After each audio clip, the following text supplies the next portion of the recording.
Bonjour et bienvenue à l'émission Chrétien comme Christ. Le thème de notre émission aujourd'hui est héritier. Alors Christine, tu as un texte à nous lire dans la lettre aux Romains encore, et Paul, il nous parle beaucoup. Bien sûr. Chapitre 4, verset 16 nous dit « C'est donc par la foi que l'on devient héritier, pour que ce soit par grâce et que la promesse soit assurée à toute la descendance, non seulement à celle qui dépend de la loi, mais aussi à celle qui a la foi d'Abraham. » Et là, ici, il dit un peu, c'est par la foi et non pas par les œuvres de la loi, mais c'est vraiment en croyant qu'on reçoit l'héritage. Et de quel héritage s'agit-il ? Oui, ça c'est une bonne question, parce qu'il est en train de parler d'Abraham. Ouais. Donc, je suppose que c'est le peuple de Dieu, enfant de Dieu. C'est quoi ? C'est toi qui... Abraham est appelé le père de la foi. Parce qu'Abraham a cru Dieu bien avant que la loi n'existe. La loi, elle est venue par Moïse. Et la grâce est venue par Jésus, c'est ce que la Bible nous dit. Et cette grâce qui nous est donnée, d'être sauvés par la foi, nous donne accès à l'héritage. Et l'héritage, ce sont les promesses que Dieu a faites à Abraham, bien sûr, et qui sont devenues nos promesses aussi à nous, qui croyons en Jésus-Christ. Donc ces promesses qu'il serait toujours son Dieu, qu'il va toujours prendre soin de lui, la multiplication, quand on parle des promesses d'Abraham, on parle quand Dieu lui a montré le nombre des étoiles, les grains de sable, sa descendance, donc toutes ces choses-là, quelque part, c'est ce que Dieu il a dit à Abraham, c'est je vais toujours être avec toi, je vais toujours veiller sur toi, et même sur tes descendants, et même sur l'histoire qui va se passer. Donc, c'est ça, ces promesses qu'il a fait à Abraham. Oui, c'est ça. C'est toutes ces promesses, oui, comme tu dis, d'être toujours avec lui, de veiller sur toutes choses. Et puis, il lui avait promis un fils, et il lui avait promis toute une descendance, alors qu'Abraham, à ce moment-là, était incapable d'avoir des enfants. Avec Sarah, était incapable d'avoir des enfants. Donc, il lui a promis que l'impossible deviendrait possible. Exactement. Et Abraham a cru Dieu. Et en fait, ici, on est en train toujours de faire cette étude sur la foi. Alors, c'est quoi la foi ? C'est de croire l'impossible, quelque part. Abraham a manifesté sa foi en Dieu. Il a cru l'impossible. Il a mis toute sa confiance en Dieu, même quand Dieu lui a dit « Mais quitte ton pays, la maison de ton père, etc. Va vers le pays que je te donnerai, que je te montrerai. » Il avait encore rien montré du tout. Ouais. Donc, Abraham a mis une confiance totale, une foi totale dans ce que Dieu disait. Et à cause de cette foi-là, Dieu lui a dit « Ok, maintenant, tu vas hériter non seulement d'une descendance, mais alors toutes les promesses de Dieu qu'il a faites, toutes les nations, par exemple, seront bénies en ta postérité. Donc, ce sont des promesses de bénédiction, non seulement pour lui-même, mais pour tous ceux qui vont venir après lui. Oui, donc il a mis sa confiance en Dieu, parce qu'on parle d'héritier. Souvent, lorsqu'on parle d'héritier, eh bien, on se dit, si je suis héritier, je peux avoir tout ce que Dieu a. L'héritier peut avoir. Mais ici, on est aussi héritier, quelque part, de cette détermination d'Abraham, de cette obéissance d'Abraham, de ce caractère d'Abraham qui, comme tu dis, il a quitté son pays. Alors, pour nous, aujourd'hui, tu dirais, c'est pas grave, tu déménages d'un pays dans un autre, pas très compliqué. Sauf que à l'époque, il était dans le pays qui était le plus avancé technologiquement au monde, ou quasi en tout cas. Ils avaient déjà les systèmes d'égout bien avant tout le monde. Et donc, il était quelque part dans un confort où il avait quand même ce qu'il voulait. Il y en a même qui disaient, certains instruits ont dit que ils pensent en tout cas que le père d'Abraham avait reçu le même appel, mais que lui n'avait pas répondu à cet appel, et que parce que justement le confort de la ville où ils étaient, du pays où ils étaient, était tellement bien qu'il n'y avait aucune raison logique pour aller dans une terre aride, déserte, devoir être en tente tout le temps, et donc il était resté, et c'est Abraham qui lui a répondu à l'appel de Dieu. Donc lorsqu'on parle d'héritier, on peut parler, bien sûr, et on va en parler, de ce à quoi on a droit quelque part, mais on doit aussi penser à cet héritage du caractère, cet héritage de oser aller dans l'inconnu, oser obéir sans même poser de questions et avoir cette pleine confiance en Dieu aussi. Oui. Alors, Dieu a quand même utilisé des systèmes pour parler à Abraham quand il lui a fait cette promesse qu'il aurait une descendance aussi nombreuse que le sable qui était devant lui.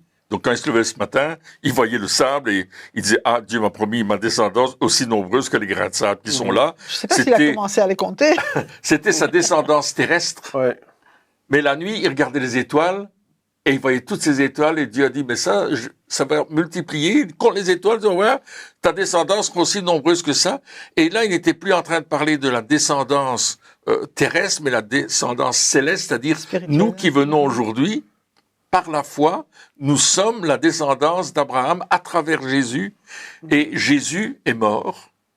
Et il fallait que l'héritier meure pour qu'on hérite des promesses. Et c'est ce que dit l'Épître aux Hébreux, d'ailleurs. Il nous dit que il fallait que l'héritier meure pour qu'on puisse hériter des promesses. Et ça, c'est extraordinaire. Mais non seulement Jésus est mort pour nous sur la croix, pour que nous héritions toutes les promesses, mais il est ressuscité et il confirme, il donne le sceau à toutes ces promesses qui ont été faites à Abraham. C'est extraordinaire. On rentre dans une dimension qui est céleste et non plus uniquement terrestre. On a cette dimension d'un Dieu qui nous dit, mais vous êtes héritiers, mais mes amis, votre héritage, il est à votre disposition. Quand on est héritier, on peut disposer de l'héritage, on peut le prendre, il devient le nôtre, on peut l'utiliser, et on est même appelé à l'utiliser, on va pas le laisser de côté. Donc, ne laissons pas l'héritage que nous avons en Dieu de côté, mais regardons ce que nous avons. Cherchons dans les caisses, peut-être il y a un trésor, peut-être il y a ceci, un héritage. On ouvre les meubles, on cherche dans les caisses, on dit mais peut-être il y a quelque chose que je ne savais pas qui est là parce que on n'était pas dans les affaires de celui qui nous a donné l'héritage. Et puis c'est la même chose avec Dieu. On va fouiller dans la parole de Dieu les dimensions de l'héritage que nous avons reçu. Ouais, c'est tellement intéressant parce qu'on se dit, le passage ici, il dit qu'on devient héritier. Oui. Donc c'est pas que on l'était déjà avant, mais on le devient dans le sens où, comme tu dis, on doit découvrir cet héritage. Parce qu'on peut être un héritier non pratiquant. Hein, donc on peut être... ça, c'est bon, l'expression. Et beaucoup sont les héritiers non pratiquants. Oui, tout à fait, parce que tu sais que tu as hérité. Mais de quoi ? Mais de quoi, tu sais pas. Et puis, tu vas pas fouiller dans les meubles, tu te dis, ouais, j'ose pas. Mais c'est à nous. Oui. Et apprendre à se l'approprier, apprendre à fonctionner plus en tant que futur héritier, que un jour peut-être on héritera, mais comme ayant reçu cet héritage, c'est aussi un autre mode de fonctionnement. Il y a une assurance qui vient lorsque on découvre finalement que c'est à nous. Hein. Je pensais à... Il y avait un film que j'avais regardé il y a longtemps où cette personne hérite d'une fortune, c'était un pauvre, il hérite d'une fortune énorme, et puis il arrive et on dit voilà, tout ça c'est à toi. Et puis ce qu'il fait, c'est que comme il n'a pas l'habitude, c'est pas trop, il commence à prendre et mettre dans ses poches pour essayer de l'emporter avec lui. Et se dire mais non je vais pas pouvoir le garder, c'est sûrement une blague, c'est sûrement pas la réalité, et donc il met autant de trucs qu'il peut et beaucoup de choses qui n'ont pas de valeur, un peu de nourriture, des trucs qui n'ont pas beaucoup de la valeur, parce qu'il se dit je vais essayer de tout garder parce que je vais partir avec. Et puis je pense qu'il y avait un majordome ou quelque chose comme ça qui le voit, et puis il dit mais enfin qu'est-ce que tu fais, c'est à toi, t'es pas obligé de le prendre et puis de dire on va me le voler. Non, c'est à toi. Et souvent on est comme ça aussi. C'est comme si on dit avec toutes ces bénédictions que Dieu il a pour nous, toutes ces choses qu'il a en réserve, on va vite en profiter. Ici, là, tout de suite, maintenant, parce qu'on ne sait jamais que peut-être après ça va pas durer. Oui. Et donc devenir héritier, c'est apprendre à les laisser là, bien posés, tout va bien, parce que j'y ai accès quand je veux. Oui. Et ça, c'est une mentalité C'est notre à mentalité. adopter. Et puis ce que tu disais, c'est qu'ils prenaient des choses qui n'avaient pas spécialement de valeur. Et parfois, dans notre héritage, on prend les choses qui nous conviennent tout de suite. Et il n'y a rien de mal à ça, c'est vrai. Hein, comme on parlait de la protection de Dieu, elle est là. La provision de Dieu, elle est là. Mais combien de fois est-ce qu'on demande à Dieu, demande-moi et je te donnerai les nations pour héritage? Combien demande l'essentiel? Combien demande vraiment le gros de l'héritage, quelque part, hein? Nous sommes héritiers, parce que la Bible dit à d'autres endroits, on est héritier, co-héritier de Christ, héritier de Dieu. C'est pas seulement héritier des promesses d'Abraham, ce qui est très bien, mais nous devenons, en devenant enfants de Dieu, on devient héritier de Dieu, co-héritier de Christ. Ça veut dire que tout ce que Christ a, nous l'avons aussi. Et l'important, quand même, c'est de dire, waouh, les nations. Oui, les nations, c'est aussi pour les recevoir en héritage. Oui, et puis quand on voit Christ, on voit l'histoire quand il était là, sur la terre, on voit cette sagesse énorme. On peut dire, Seigneur, donne-moi la sagesse, oui. comme Salomon a demandé, cette sagesse. On peut, je sais pas moi, les révélations que Jésus avait lorsqu'il commence à prêcher, il parlait avec autorité, pas comme les scribes, comme si tout d'un coup cette parole était réelle. Mais c'est ça aussi notre héritage, c'est de pouvoir dire, Seigneur, je veux pas, comme tu dis, c'est vrai, alors les bénédictions, tout ça, c'est bien, mais de se dire, mais quand les paroles qui sortent de notre bouche, tout d'un coup, elles sont révélations pour ceux qui les entendent. Waouh, c'est quand même top. Et puis, comme tu dis, les nations en héritage. Combien de personnes est-ce que Jésus a atteint lorsqu'il était là, simplement en se baladant? Oui, c'est vrai. Combien de personnes est-ce que nous pouvons atteindre simplement en nous baladant? Jésus, il a pas essayé de dire, ah, mais je vais faire une énorme campagne d'évangélisation, je vais faire un max de pub, etc. Non. Il s'est baladé, et puis la pub, elle s'est faite toute seule, hein, quand ils ont commencé à voir tout ce qui se passait. Et qu'est-ce qui les a attirés? Parce que quand on réfléchit à toutes ces choses-là, nous, on se dit, ah, mais il faut beaucoup de com pour attirer les gens. Mais par exemple, à la Pentecôte, qu'est-ce qui a attiré toutes ces personnes qui sont venues tout d'un coup dans un quartier bien précis? Ils étaient comme aspirés, attirés vers un endroit. Mais ça aussi, on est héritier. Enfin, toutes ces choses-là, comme tu disais, des fois, on se fixe sur les choses qui sont tangibles, matérielles. Mais on ne comprend pas toujours que ce qui a le plus de valeur est spirituel aussi. Oui, parce qu'on va limiter, on va mettre une limite à ce que nous croyons que Dieu est. On va le voir comme nous.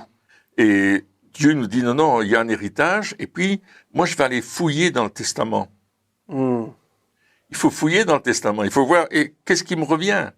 Qu'est-ce que j'ai reçu? Et il y a cette histoire de cette dame qui vivait dans la misère, une petite maison où il y avait de l'eau qui coulait partout, et elle était vraiment très mal, et puis le pasteur est venu la visiter, et la dame, elle raconte, oui, moi j'ai travaillé chez la comtesse une telle, et toute ma vie était là, et puis malheureusement elle est morte, donc j'ai perdu ma place, et voilà, mais elle m'a donné ce qui est écrit sur le mur, mais moi je sais pas lire. Mais c'était une récompense, c'était simplement pour dire que j'avais été fidèle. Et le pasteur prend le cadre où il y a le papier qui est dedans, un peu humide, un peu comme ça, et il dit, mais madame, c'est un testament. C'est pas seulement une récompense, c'est pas seulement un carton qui vous dit vous avez bien travaillé, mais elle dit que vous avez hérité de son château et de toute sa fortune. Et toute sa vie, cette femme avait vécu dans une pauvre maison, et parce qu'elle savait pas qu'elle avait hérité de quelque chose. Et souvent, nous chrétiens, nous n'avons pas été voir dans la parole de Dieu quel est l'héritage que nous avons reçu. Et à cause de cela, on reste dans la misère. La guérison fait partie de notre héritage. La délivrance fait partie de notre héritage. Le fait que notre âme soit en paix et en bonne santé fait partie de notre héritage. Il y a tellement de promesses qui nous sont données et que nous ignorons parce que nous limitons notre Dieu à notre dimension, alors qu'il est tout grand, tout puissant, extraordinaire. Alors on le déclare avec notre bouche, mais on ne le croit pas avec notre cœur. C'est ça, on lit l'héritage, on lit les choses, mais est-ce qu'on peut croire que ces choses-là, elles sont pas seulement pour les autres, mais qu'elles sont pour nous aussi. Oui. Et il y a autre chose aussi qui se passe, c'est que peut-être quand on était plus jeune, on a entendu, mais ça c'est de l'orgueil de croire ça. Tu ne peux pas, c'était pour les apôtres, ils faisaient ça, mais nous, qui est-ce qu'on est? On n'est pas des saints. Hein? On a peut-être entendu ces choses-là, de dire, mais si on s'approprie ce qui est dans la parole de Dieu, mais pour qui tu te prends en fait? On a peut-être entendu ces remarques-là. Et ça, c'est faux. Et ça, c'est faux. En fait, la véritable humilité, c'est pas de renoncer à ce que Dieu nous donne, c'est de reconnaître que nous n'avons rien mérité, mais Dieu nous le donne, et parce qu'il a choisi de nous le donner, nous allons nous l'approprier et le mettre en pratique. Nous allons dire, oui, Dieu, tu as raison, je veux faire ce que tu me demandes, pas par mes propres forces, par tes forces, par ton esprit qui agit en moi, par ta vie en moi, mais je veux saisir pleinement tout ce que tu m'as donné, parce que je ne veux pas le considérer comme inapproprié pour ma vie. Oui, c'est ça, c'est pas de l'orgueil que de participer à cet héritage, de s'approprier l'héritage, c'est pas l'orgueil.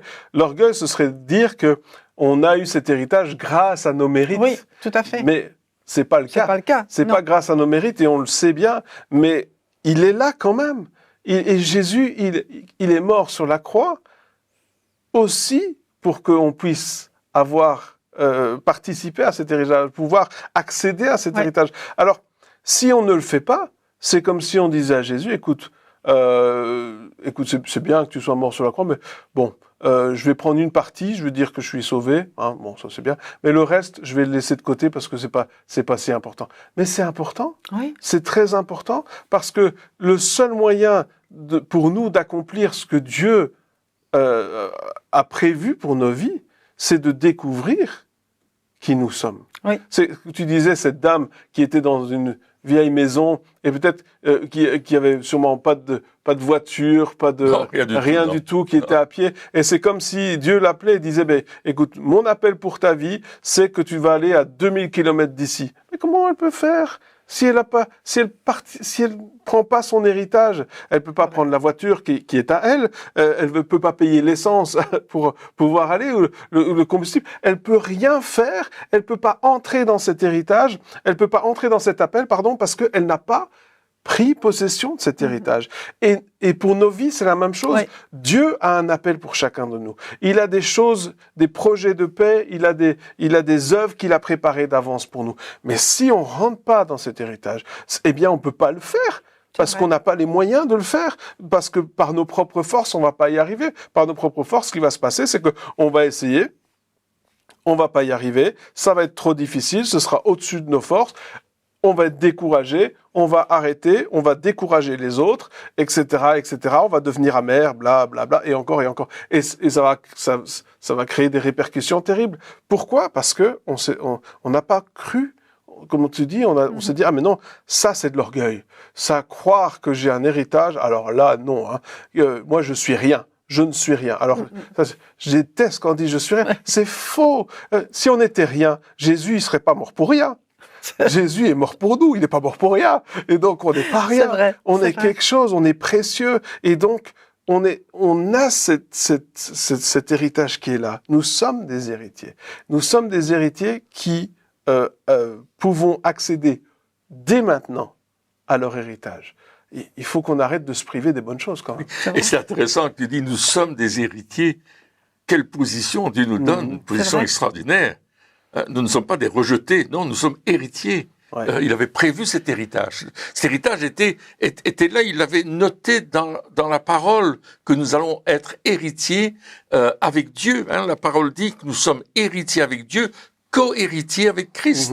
C'est quand même extraordinaire de savoir que on marche main dans la main avec Jésus, et c'est parce qu'on a la pensée de Christ en nous que nous pouvons jouir de cet héritage et le mettre en pratique dans la vie de tous les jours, le mettre en pratique dans notre famille, le mettre en pratique dans notre travail, le mettre en pratique dans le fait d'annoncer l'évangile, de vivre l'évangile, de prier pour les malades, de chasser les démons. D'ailleurs, il le dit à un certain moment dans l'évangile de Marc et dans l'évangile de Matthieu également, et dans d'autres évangiles comme Luc, il nous dit qu'à un certain moment, on a reçu l'autorité, le pouvoir de chasser les démons, de purifier les lépreux, de guérir les malades, de ressusciter les morts. Ça fait partie de l'héritage, n'est-ce pas? Et quand je mets ma confiance en Dieu, par la foi, je dis Seigneur, c'est par la foi que ça arrive. C'est pas parce que je suis plus fort qu'un autre ou plus grand qu'un autre. Non, non, non, non.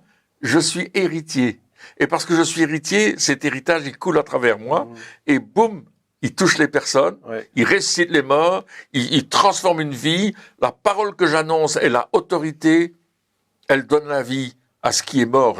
Il est dit qu'Abraham, il était celui qui croyait que Dieu donnait la vie à ce qui n'existait pas, qu'il appelait à l'existence ce qui n'existait pas. C'est exactement la parole de Dieu qui va passer par nos bouches, qui va toucher et donner à l'existence des choses qui n'existent pas.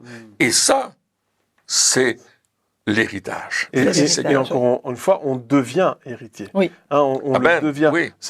Alors, il y a des fois, mais moi, j'ai du mal à croire toutes ces choses-là. Je suis pas rentré pleinement. C'est pas grave.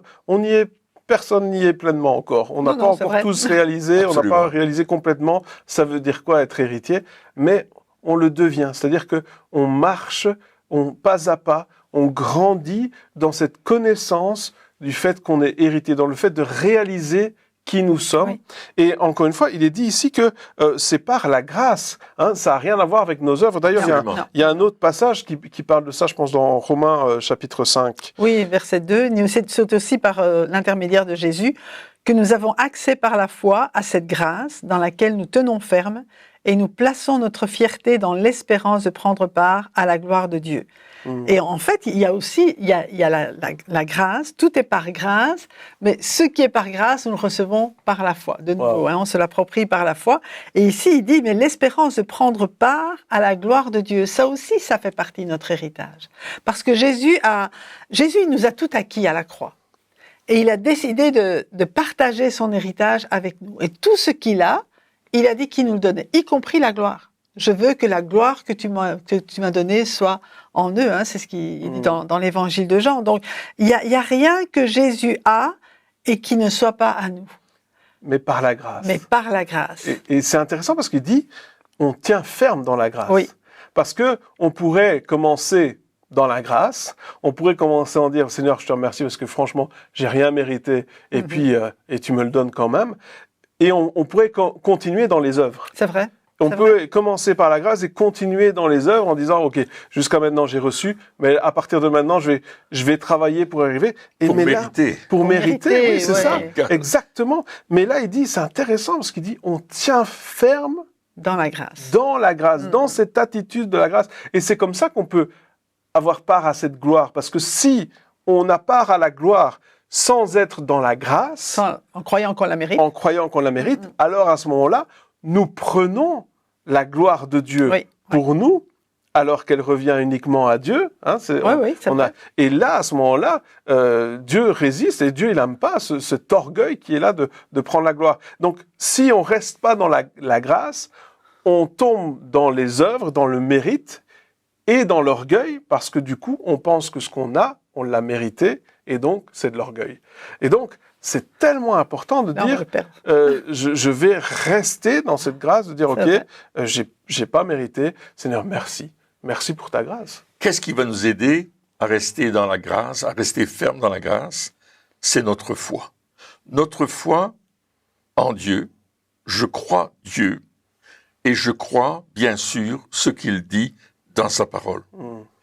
Et ça va m'aider à rester dans la grâce. Je regarde toujours à quelque chose d'important, c'est la croix. L'apôtre Paul a dit dans la lettre aux Corinthiens, je vous ai prêché la croix. Je suis pas venu vers vous avec des discours de la sagesse, je suis venu avec la croix. Vous ai apporté la croix du Christ. Parce que c'est cette croix-là qui, d'abord, nous ouvre la porte à la grâce. C'est cette foi-là, c'est cette croix-là qui est comme un passage, mais je vois la croix aussi comme ce qui nous relie à l'héritage que nous avons reçu. C'est un plus qui nous relie à l'héritage que nous avons dans les lieux célestes en Jésus-Christ. Et c'est pour ça que Christ est assis dans les lieux célestes à la droite du Père, parce que d'abord il est assis, parce que tout est accompli, c'est terminé, c'est fini. Deuxièmement, parce que il intercède pour nous, il est le bras de Dieu qui intercède pour nous. Troisièmement, parce qu'il nous a envoyé le Saint-Esprit, qui nous permet par la foi d'avoir notre héritage et le découvrir et de dire « Waouh, Seigneur, c'est extraordinaire !» Et Dieu nous dit « Prends ce que tu as besoin pour faire l'œuvre, je te le donne. » Et par la foi, tu vas le chercher et tu le prends et tu dis « Waouh, merci Seigneur !» Amen, Ouais. amen. Oui, donc on reste dans cette grâce à cause de la croix, quelque part, parce qu'on garde nos yeux fixés sur ce que Jésus a fait. Oui, Amen. Et c'est c'est ça aussi qui est tellement important, c'est de se dire, toutes ces choses-là, je suis héritier pas à cause de ce que moi j'ai fait, ou grâce à ce que j'ai pu faire, ou parce que je suis le meilleur, ou parce que il y a eu des sélections, et puis il y a eu un concours, et j'ai gagné le concours, et grâce à ça, je suis l'héritier. Non, j'ai rien gagné du tout. Il dit même que on était dans la boue, hein, et on était dans la fosse. Il est venu et dans la fosse, il a tendu sa main et C'est nous vrai, il a nous sortis a- de là. c'est vrai. Donc, et on était dans la fosse, pas par la faute des autres, hein, par Oui, oui, notre oui, oui. faute à nous. On s'y est mis tout seul. Oui, On est tout très à fait. fort pour ça. Et donc, et à chaque fois, je peux voir, ah oui, c'est la croix. Et lorsque le diable va venir, ou lorsqu'il y aura des pensées contraires qui diront, mais enfin, t'as pas droit à tout ça. C'est pas pour toi, ça. Ça, c'est pour les saints, c'est pour les parfaits, c'est pour les tops du top. Eh bien, on pourra dire, non, non, non, non. Par la foi dans cette croix, dans ce que Jésus a fait. Je m'appuie pas sur mes œuvres. Je m'appuie sur les œuvres de Jésus. C'est ça. Le prix que lui, il a payé, Le prix que qui lui a est payé. immense. En fait, à chaque fois que je saisis ces promesses, je valorise la croix, je valorise l'œuvre que Jésus a accomplie sur la croix. Je dis, ah oui, tu l'as fait. Et à cause de ça, je peux vraiment maintenant m'approprier cette promesse, je peux maintenant vraiment vivre dans cet héritage parce que toi, tu as payé le prix. Et quel prix! Il a versé son sang. Et quel prix! Il a versé son sang, il a donné sa vie, il a été séparé du Père, il a vraiment accepté des choses. Il a pris notre péché. Il a pris notre péché, Il est devenu péché il a pour tout fait. Il a tout fait. Alors, à cause de cela, cette valeur-là, cette précieuseté, je veux dire, ça n'existe peut-être pas ce mot-là, mais eh bien, je peux l'acquérir parce que c'est pour moi qu'il l'a fait. Ouais, et finalement, quand on fait ça, et quand on rentre dans cet héritage avec cette attitude-là, quand on devient héritier avec cette attitude de reconnaître la croix, eh bien, nous donnons la gloire à Dieu. Oui. On la prend pas pour nous, Oui. parce qu'on se dit, waouh, si je peux entrer, c'est parce que à cause de ce que Jésus a fait à la croix. C'est vrai. Et donc, quelque part, le fait de prendre part à cet héritage glorifie Dieu. C'est pas de l'orgueil pour nous, Non. mais c'est du fait de pouvoir glorifier Dieu au travers du fait de croire ce qu'il fait pour nos vies. Amen. Eh bien, chers amis, merci encore de nous avoir suivis pour cette émission. Et puis, on se retrouve très bientôt pour la suite. Au revoir.